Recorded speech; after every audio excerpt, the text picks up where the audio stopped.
We have a wonderful speaker who's patiently waited to share her thoughts and her leadership on the subject. Put your hands together for the wise Sharon Rajkumar. She's a PhD, a general manager, and a happiness evangelist. She's going to bridge technologies, happiness, and mindfulness. We'll let her put the jigsaw together. They say being grateful makes one happy. So I'm going to start by thanking Dr. Bhatia for the wonderful work that he does and for the 28 years of literally service to the management community. I would also like to thank friends who are here, Dr. Narang, Dr. Bharadwaj, Dr. Kataria, Ms. Vincent, and so many others who I've made friends with since this morning. Good afternoon, ladies and gentlemen. I'm also thankful to Ashok Soota, the chairman of Happiest Minds, who Dr. Kataria and all of you know. On the 5th of April 2011, he announced this company with an esoteric name. At that time, people thought he was crazy. Who in their right mind would call an IT services company as Happiest Minds Technologies? But Ashok had been reading about happiness for a while, for a couple of years in fact, and he believed very strongly that happiest people can create happiest customers. So that is our mission, and that really states why we exist. By then, our values were also ready. They work around the acronym SMILES: sharing, mindful, integrity, learning, excellence, and social responsibility. And these values guide our behavior every single day. We launched on the 29th of August that same year. I had joined the company by then. I joined them on the 1st of August. And I was privileged to design my title, Happiness Evangelist, and my role as well. And our endeavor was and continues to be to create the happiest place to work. And I would also like to thank my colleagues in the people practice team at Happiest Minds, and all of us who by frustrating brick at times, have built on the foundation that got us here today in all these 8+ years. There are 7 things that define the Happiest Minds culture, and very briefly I'll go through that, and we'll probably take questions at the end, because that will be very enriching. The first is this culture of gratitude. If we were to close our eyes and think of one person or something that we are grateful for, when we open our eyes, the one emotion we will never feel would be sadness. We might feel wistful, longing. There would be so much of gratitude, joy, and think of that person who invested in your lives. And at Happiest Minds, we start all of our meetings with an expression of gratitude. So it's almost like a ritual for us that we start, whether it's the meeting by the chairman or anyone who calls for the meeting, we start with this expression of gratitude. And the first Thursday of every month is celebrated as the I Appreciate Day, where we have a portal called I Appreciate. There are also cards that are placed where we can appreciate anyone in the organization or outside. We also celebrated I Appreciate Week along with Thanksgiving. And on one day, there were almost 3,000 appreciations that went back and forth. Thank you. The second defining aspect of our culture is this philosophy of happiness. Way back, many, many years ago, Aristotle said that happiness is the meaning and the purpose of life and the whole aim and end of all of our existence. And like many of our speakers said earlier, we cannot ensure one's happiness because happiness is a personal choice. but we as an organization can enable the happiness of our people, and we provide the enabling conditions, the fertility conditions and the capacity conditions, because research says that 50% of our happiness set point can be worked on. And 2/5 of our happiness, 40% of our happiness is genetic. So if I don't see a smile on your faces this evening, I know who to blame. And 10% of our happiness is circumstantial in terms of what happens to us. But we really focus on that 50% that we can help our people build their set points. So we have opportunities like yoga, mindfulness training, giving to the underprivileged. I'm really happy that Dr. Singh spoke about giving. And it's an immutable law that when we give, it comes back to us. And it definitely increases one's capacity to be happy. While happiness is a personal choice, and as an organization, we cannot force anyone to be happy, happiness evangelism is an imperative. It's a responsibility that we all carry in the company. Now, my title is Happiness Evangelist, but everyone in the company is a happiness evangelist for one another, for our customers, and to society. So who then is a happiness evangelist? If you were to look at that list, someone who appreciates, someone who's kind, someone who's courteous, someone who goes that extra mile, someone who's empathetic, all these are human behavioral traits.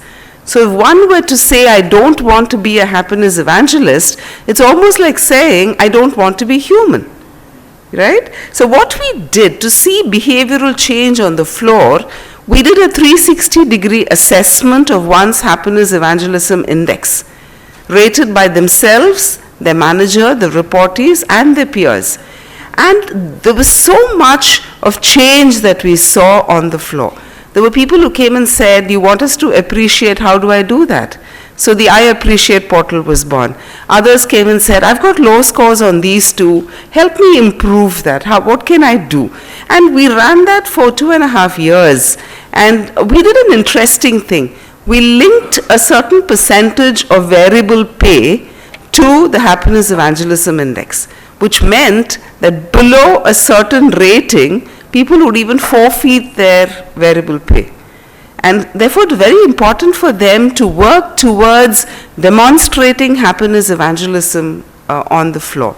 And now we don't link it to a compensation anymore, but we do it as a developmental activity, a survey that we tell our people.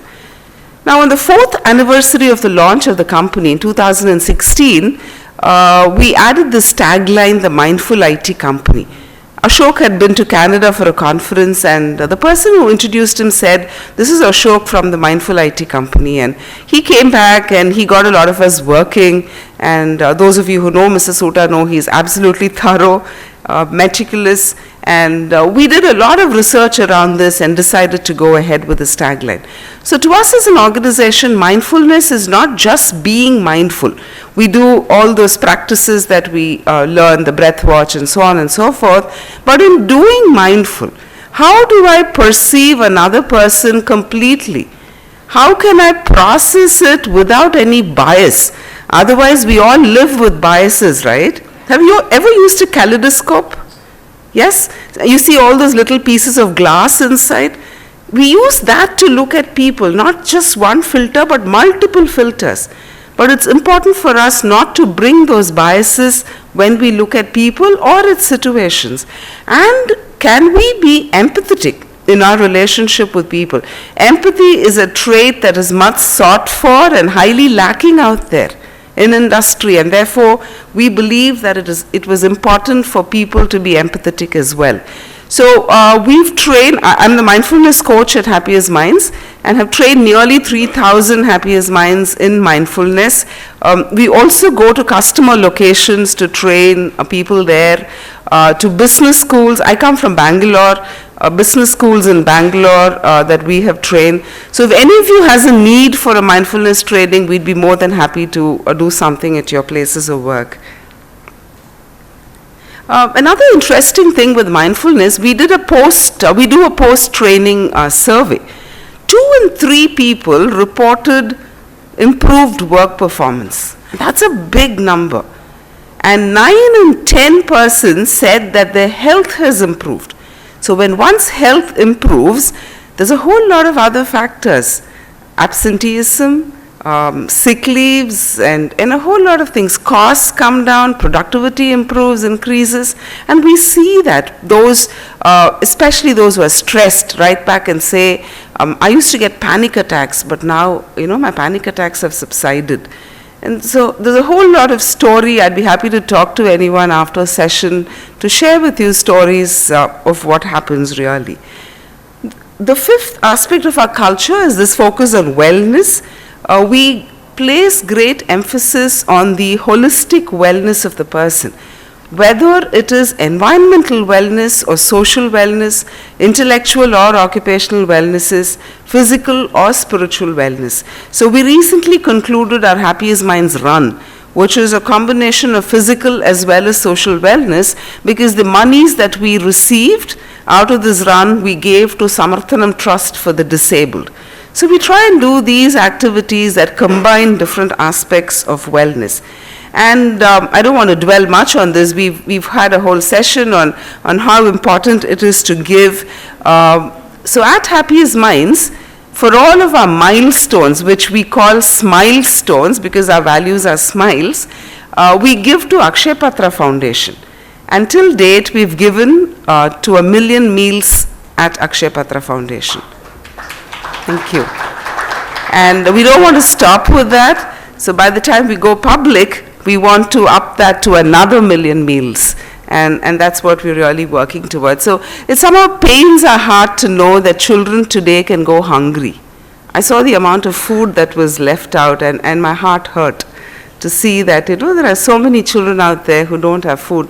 But Akshay Patra does amazing work to get the child to school, provide them education, as well as give them a sumptuous meal.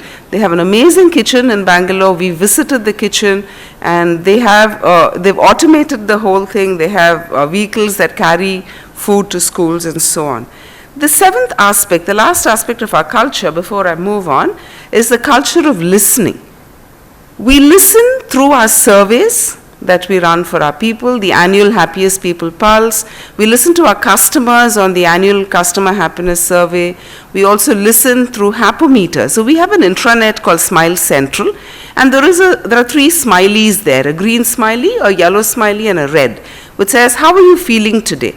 And if one presses that red smiley, which says they're unhappy, that mail comes into my mailbox immediately with a copy to the business unit people practice persons. And we are able to handle it then and there, instead of waiting for the end of the year for the annual pulse and know that one person has been unhappy or has since left the organization. So this real-time intervention is something that we've really found very useful.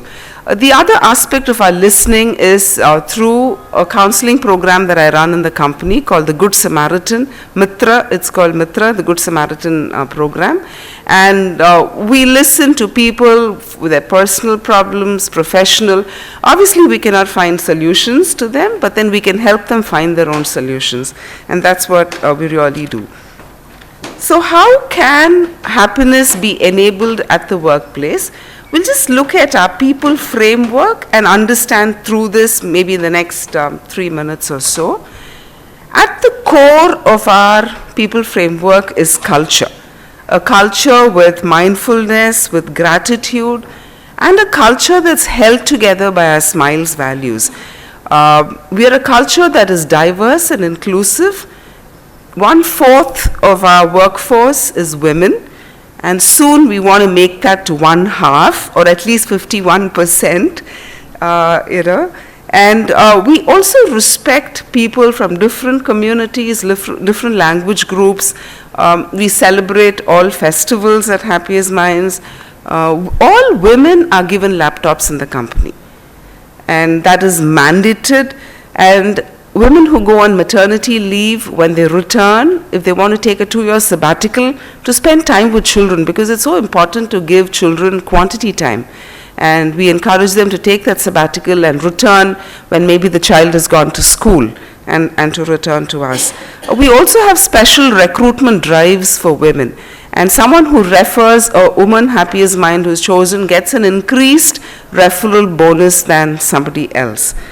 And if you realize that word work-life balance is not there. We use the term enriched personal life. As someone spoke today, when you wake up the first thing in the morning, what is the one thing you reach out to? The mobile phone. It's as if a lot of things have happened in the time we slept. So we don't really use the word work-life balance because that is differentiating work and life and making them mutually exclusive, where in today's environment, that is not the truth. So while the person is doing their work, they also have time to take care of their personal needs. Like we have flexi work timings. We have we don't have 3-day work from home, but we have a 1-day work from home, which can be extended when the need is genuine and real. And the second aspect of our people framework is community. So our community fosters a work environment that encourages mutual respect and sensitivity. You like the community likes you, and therefore you talk about the company with a lot of pride when you talk outside. And we welcome the arrival of a newborn by planting a tree in the name of the newborn. And we also give the parents a calendar with 12 leaflets, and each leaflet has a pouch with different seeds that they can plant every month through the 1 year of the newborn child. The third aspect is collaboration. Did I miss communication? Okay. Communication at the company is 360, like by now I think most organizations have that, transparent and all of that. We believe in collaboration. Our policies are co-created. So when there is a policy that's co-created, it's put out on our portal, and we take feedback, and then wherever we can, we try and make changes in our policy to accommodate, because a policy is for the people. There's nothing that we want to make policies and for them to adapt to that. And interestingly, the role of the MD CEO in the company is played by an executive board, which comprises the CEOs of the 3 business units and the CFO of the company. And this model has worked very well. It's not unity of command, which we all learn in B school, but it's 4 people who literally play the role of an MD CEO. There's so much of collaboration, and we found that it really works well. We have various councils, the Diversity Council, the Wellness Councils, the Rewards and Recognition Councils, and so on. At Happiest Minds, there are plentiful opportunities to invest in our personal growth as well as professional growth. Now, why do I say personal? In our objectives, there is one objective which says self-development objective. And we encourage our people to fill in one personal thing that they want to do that year, whether it's to read a book or learn a new language or learn painting or guitar or whatever. So that when one puts it there, you're forced to close it to completion. Our appraisals are not called appraisals, we call them assessments. It's called the performance enhancement process. We don't force fit our people into a bell curve. We just assess them on their objectives and so on. And our leadership is credible with Ashok and the credibility he's had in industry in all the decades of his service, and he passes it on through the various levels in the organization. We try and make the day one experience very memorable for our people. Our onboarding process is 80% paperless. We want to make it 100% soon. And finally, we all have the capacity to make our own choices. Just like how happiness is a choice. So it's whether in shaping our work day or controlling our destiny, we have choices in the organization. And all this has found reward for us. We also have a customer happiness framework. Some of the C's are similar, but the contexts are very different. It's the way customer perceive us. And all that we do, if I came to talk to you about 7 years ago, I wouldn't have had a narrative, no story to tell. But in all these years, with all the work that we're doing, it's found reward in the way people write about us, ask us to write, and the Great Place to Work survey, we were placed in the top 50 in the 2019 survey. in the top 25 of the best workplaces for women and the top 25 in the IT BPM sector. In fact, we were number 4 in that services list. And all 15 people practices, starting with hiring up to separating, all of these practices were placed in the best quadrant by the Great Place to Work. And on the technology front also, we received the Global Outsourcing 100 Award from the International Association of Outsourcing Professionals. And very recently, we won the Red Herring Award as well. Now, in conclusion, I just want to leave this thought with you that the impact of happy people and on an organization is very dramatic, because they help create resilient companies, those that can withstand the onslaught of a volatile, uncertain, complex, and ambiguous environment. And leaders need today to harness the power of happiness, because happy people will stay in the company, whether it's physically or psychologically, with the job and with the organization, leading to improved performance and service and loyalty to customers. And that is very, very powerful. Thank you so much, ladies and gentlemen.